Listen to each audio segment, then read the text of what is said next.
L'ultra-droite, c'est l'ensemble des mouvances qui contestent de façon violente, au besoin en recourant au terrorisme ou à toute forme d'action armée, l'ordre républicain existant.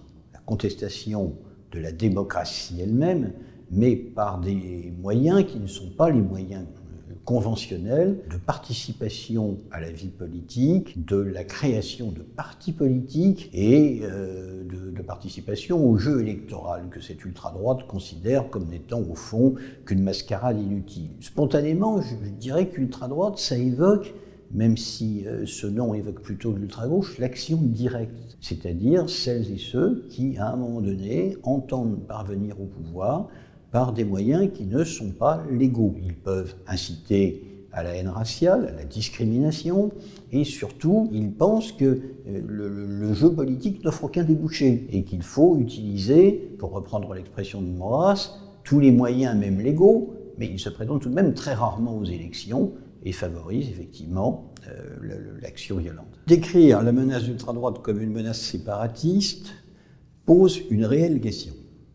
Parce que l'ultra-droite dit être la majorité du peuple français. Elle dit incarner les véritables valeurs du peuple français, dans son essence. Il ne s'agit pas tant de se séparer que de restaurer une France originelle dans laquelle seuls ceux dont la généalogie peut être précisément établie et qui ont ici une antériorité seraient habilités à être citoyens français. Mais en même temps, il est vrai qu'il existe une forme de séparatisme, puisque ces gens s'organisent de plus en plus sous forme communautaire, voire communautariste, et le revendiquent. Il y a un certain nombre de mouvements qui expliquent que finalement, toute action politique est vaine, et que la seule manière de perpétuer l'ethnie française, c'est de vivre entre soi, de faire des enfants français, au sens ethnique du terme, de renforcer ses défenses immunitaires contre le monde extérieur, de se préparer entre soi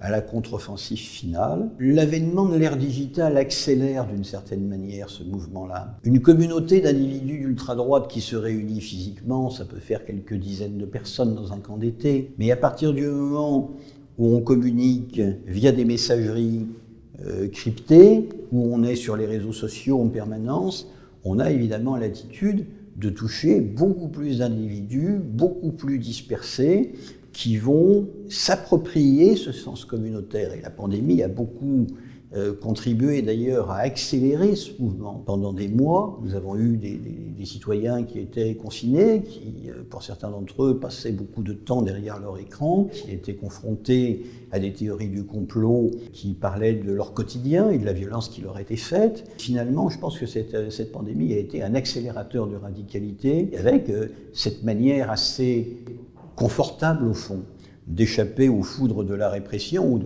tenter d'échapper aux foudres de la répression, en étant dans le monde virtuel, en militant dans le monde virtuel, parce qu'on s'estime protégé par son pseudonyme, parce qu'on s'estime protégé par le cryptage.